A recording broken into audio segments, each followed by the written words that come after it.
Ayan, magandang umaga sa inyo. Tayo po ay magkakarot card. Ayan. At aalamin natin ang sitwasyon ng inyong mga relasyon ngayon. Kung kayo ay may mga girlfriend, boyfriend, ayan, may mga partners kayo. Ayan, sa inyong mga asawa. Ayan. Aalamin natin sa baraha kung anong inyong sitwasyon. Ayan, mga kapatid.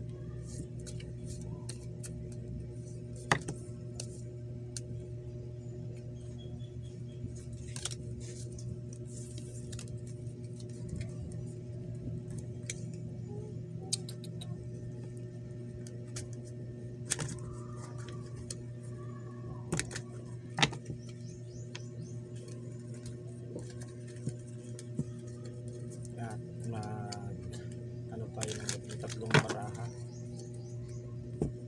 Pipili tayo kung anong sitwasyon ng mga mag-partner, ng mga mag-boyfriend, mag-girlfriend. 4 5 6 7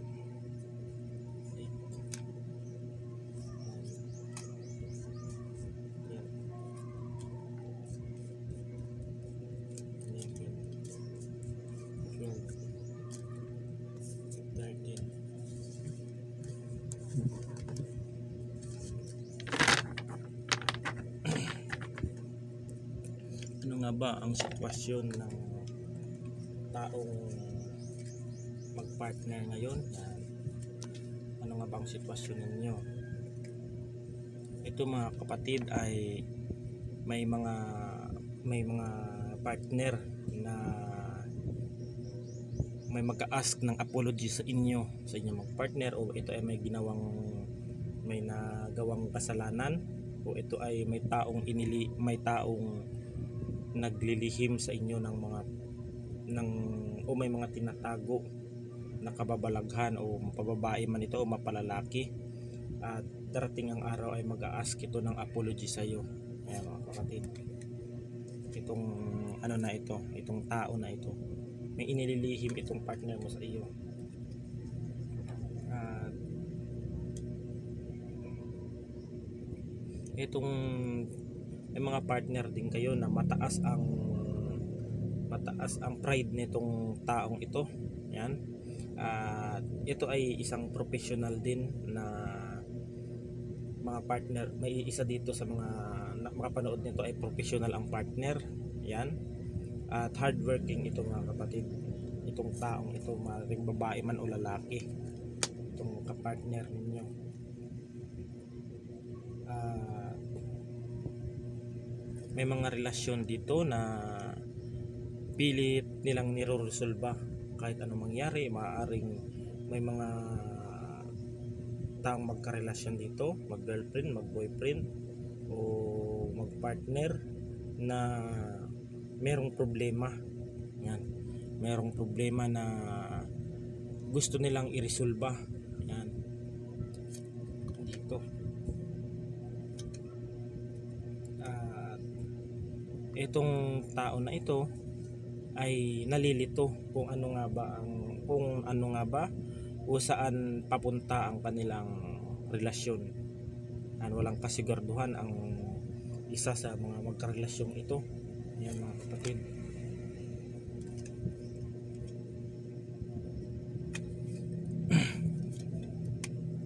At itong marriage mga kapatid, at darating ang araw kung malalagpasan ninyo ang mga problemang ito.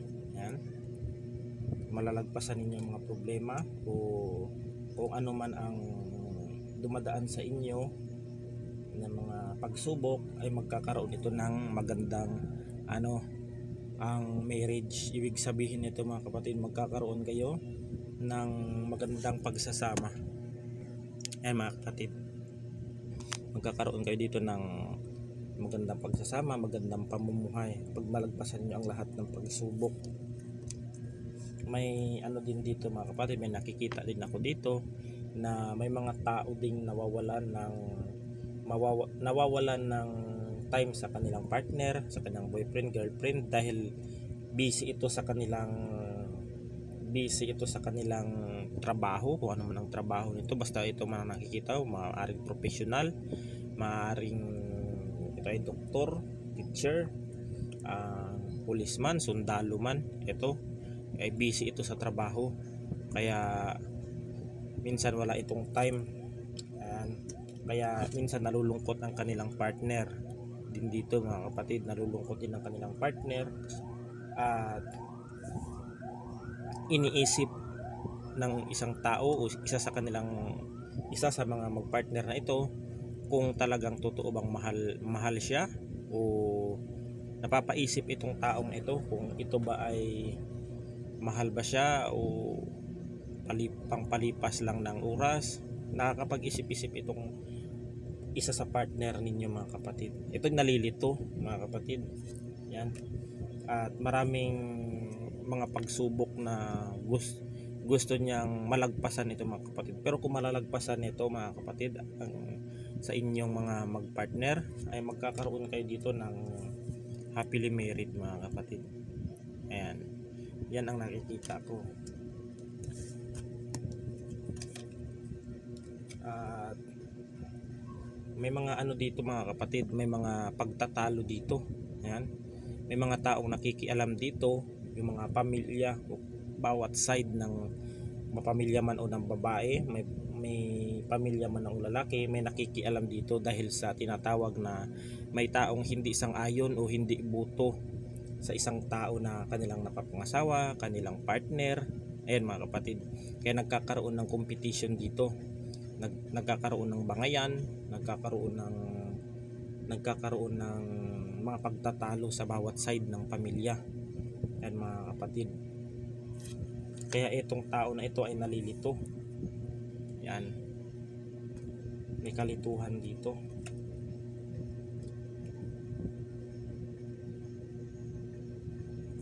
Pero ang ano ko lang dito mga kapatid, ang advice ko lang dito, huwag kayong mawala ng pag-asa mga kapatid. Lagi kayong manalangin na sana ang inyong mga pinapangarap o kung ano man ang darating sa inyo ay labanan niyo ang inyong, lumaban kayo sa anumang hirap, pagsubok sa inyong mga relasyon, ay magkakaroon ito ng katapusan mga kapatid.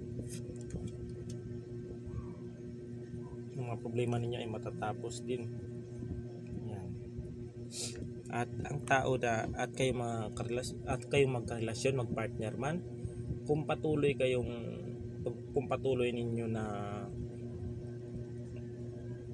labanan ng anumang pagsubok sa buhay, ay kayo ay magkakatuluyan ito hanggang sa pagtanda mga kapatid. Itong internal love na ito, yan mga kapatid.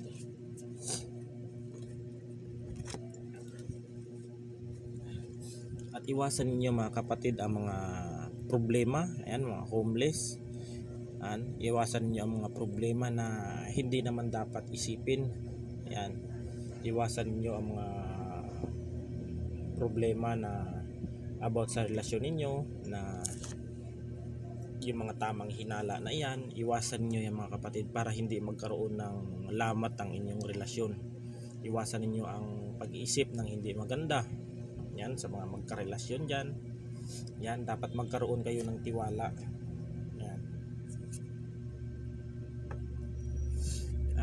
Ito mga kapatid, at yung hindi naman puro trabaho ang inyong dapat asikasuhin, dapat bigyan rin niyo ng iyong time ninyo sa iyong sarili, bigyan niyo ang iyong sarili ng tinatawag na self love mga kapatid. Mag-unwind kayo, o bigyan niyo ng time, bigyan niyo ng time mag-partner o mag-asawa na kayo ay magbakasyon, maligo sa resort kung saan niyo gusto. Bigyan niyo yung sarili ninyo ng kahit papano ng kunting kalayaan, kahit mga isang araw, 2 araw. Huwag lagi puro trabaho mga kapatid, dahil minsan mga kapatid ay pag puro trabaho kasi ang pinapairal natin, nawawala ang pagmamahal ng isang tao gawa nung hindi na nabibigyan ng atensyon. Yan mga kapatid, na kahit papano kung may day off kayo, pwede kayong magbanding, pwede kayong magsimba, pwede kayong mga kapatid, pwede kayong gumala, kumain sa restaurant, mag-shopping sa mall. Kahit paano mabigyan ninyo ang inyong sarili ng inyong bawat isa ng self-love mga kapatid. Ayan. Ayan mga kapatid, at pinost ko muna ang aking video na ito. Ay ako po ay sinisipon, kaya pinost ko muna. Ayan. Ay yung mga nakaraan mo mga kapatid, kung kayo ay may mga depression, o kung kayo ay may kinakatakutan, o kayo ay may tinatawag na may mga nakaraan na masalimuot sa buhay ninyo, ay huwag kayong magkulong mga kapatid. Huwag niyo ikulong ang inyong mga problema sa nakaraan mga kapatid. Kalimutan na ninyo ito. Kalimutan. Kung sino mang magpartner, kung kayo man ay may mga problema na gusto ninyong solusyonan, ay labanan ninyo itong depression na ito mga kapatid. Lahat naman ng tao ay nagkakaroon ng depression, anxiety mga kapatid.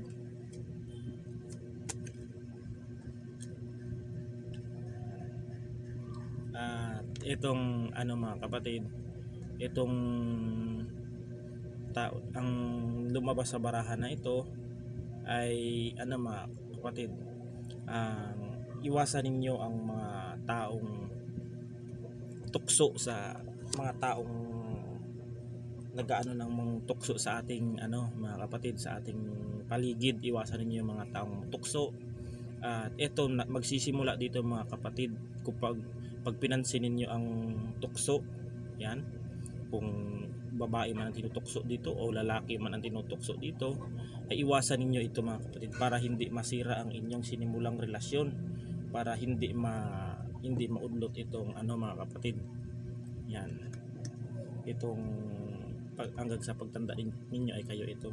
Kaya habang bago pa lang, at alam niyo sa mga manonood nito bidyong ito, pag alam niyo may tukso mga kapatid, iwasan niyo ito, dahil ito ang unang sisira sa inyong relasyon, yan, sa inyong pamilya, yan, lalong lalo na pag may anak kayo, o may mga pamilya kayong ibinuo, ay dito masisira ang inyong mga kapatid, ang inyong pagsasamahan ng inyong partner, yan, sa inyong buong pamilya. Ay iwasan niyo itong tukso na ito. Yan. At kahit ano man ang mangyari mga kapatid sa inyo, yan, kahit lagi na lang ang gulo ng buhay ninyo, lagi kayo nag-aaway about sa pinansyal, o kung ano man ang pinag-aaway, pinansyal, ang mga material na pangangailangan sa bahay, pagkain, yan mga kapatid, ay wag ninyo itong pag-awayan mga kapatid, itong mga pinagtatalunan nito ninyo, dahil darating ang araw mga kapatid, kung patuloy ninyong lalabanan itong na ito, yung mga tukso na ito, ay darating ang araw at magiging maayos ang buhay ninyo. Kung sakaling kayo man ay nagkakagulo o nag-aaway, yan, alalahanin ninyo mga kapatid, ito lang masasabi ko, alalahanin ninyo kung ano dati kayo alalahanin ninyo nung masaya pa kayo nung una kayong nagkakilala, saan kayo nagkakilala, yung mga magandang pagsasama ninyo. Alalahanin ninyo yung mga good memory ninyo mga kapatid, yung magandang alaala ninyo. Kung kayo ay nag-aaway, huwag ninyong ikulong sa galit, yan, galit, inis, pataasan ng ego o pride, dahil dyan nasisira o nagkakalamat ang relasyon ng isang tao. Yan lang mga kapatid. At dagdag pa tayo ng 3. Kuha na lang.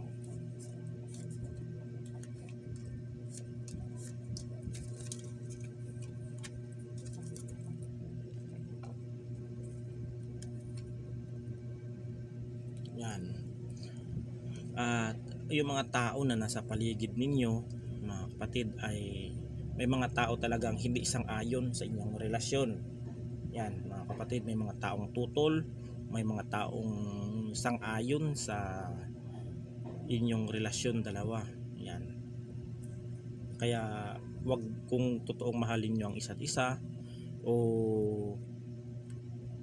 kung ano ang inyong mga pangako, o kung sa ano ang inyong mga pangako sa isa't isang magpartner o mag-boyfriend girlfriend ay ilaban ninyo ito mga kapatid, ilaban nyo. Huwag kayong makinig sa mga sinasabi ng iba, kwento-kwento, paninira. Kasi dito may mga kapatid, may mga tao dito na hindi boto. May mga kasi dito mga kapatid may mga sinasabi na tinatawag na ang tao dito ay mapera. Mga lumaki sa marangyang buhay. Yan. O yung babae ay mayaman o yung lalaki ay mayaman. May nakikita ako mga kapatid dito at may mga tao talaga dito hindi sang-ayon. Yan. Dito sa wag ninyong pakinggan ang mga sinasabi ng mga tao sa inyong paligid. Kung kayo nagmamahalan ay ipaglaban ninyo mga kapatid. Hindi naman sila yung nagsasama, kayo naman yung magpartner. Ay ang mga tao na yan puro lang yung kuda, walang naiambag sa buhay ng kundi manira. Yung mga yan mga kapatid, yan yung mga taong masalimuot ang nangyari sa mga kanilang karelasyon. Kaya nagagalit yan pag may nakikitang mga masasayang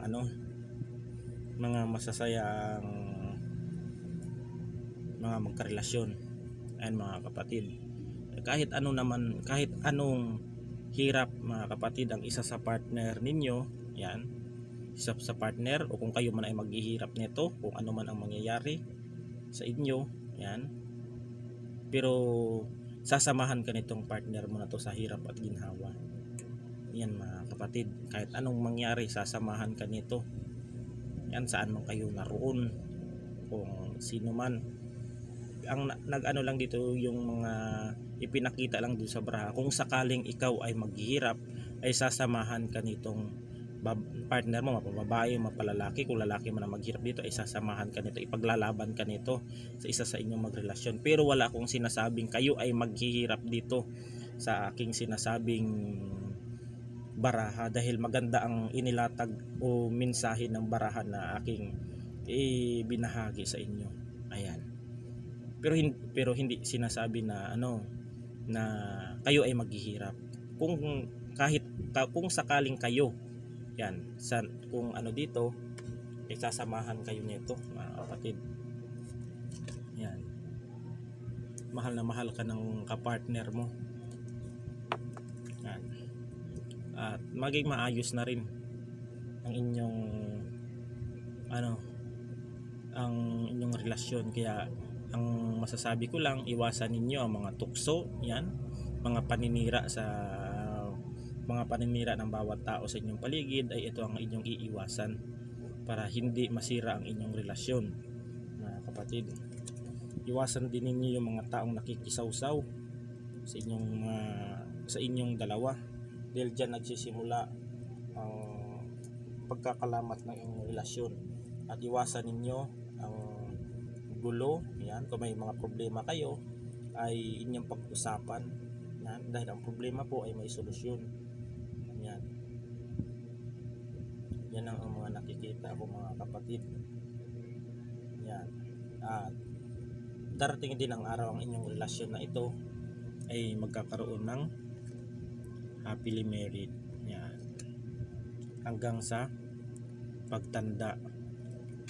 Kahit anong mangyari mga kapatid ay sasamahan ka nitong mga partner mo.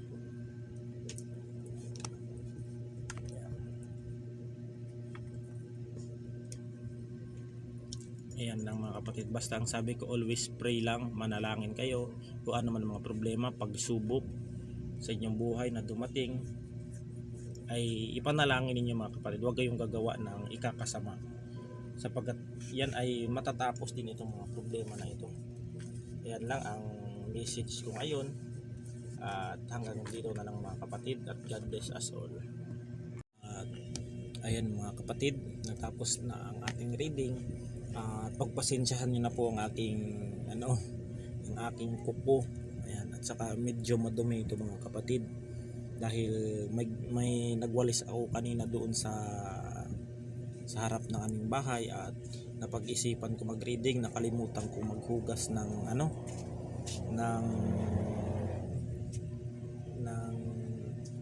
ng ating kamay. Yan, ng aking kamay na ano ako maghugas.